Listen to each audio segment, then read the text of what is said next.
ফরিদপুরে গ্রাহকদের ভোগান্তির আরেক নাম ভুতুড়ে বিদ্যুৎ বিল। বাড়তি ব্যবহার না করেও বিল দিতে হচ্ছে কয়েক গুণ, ফলে দিশেহারা নিম্ন আয়ের মানুষ।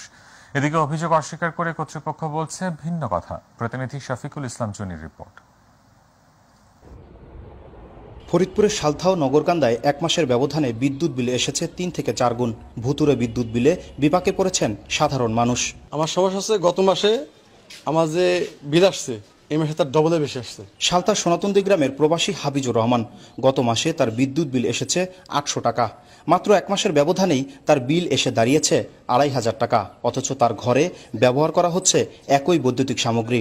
মাসের ব্যবধানে মোটা অঙ্কের বিল দিতে গিয়ে বিপাকে পড়েছেন তিনি। আমি ম্যাডামকে বুঝেছি, দেখেন আমার সেম ডিভাইস চলে, আগের আজ থেকে ১ বছর আগে যে ডিভাইস সেম, নতুন কিছু করিনি। দেখেন ঘর পুরান না, নতুন কিছু করলে হয়তো বলতেন আপনি নতুন কিছু লাগাইছেন। আমরা বিদ্যুতের কিছু পাক শাক করি না, আমার লাকড়ি দেবাক করি, তাহলে আমাদের বিল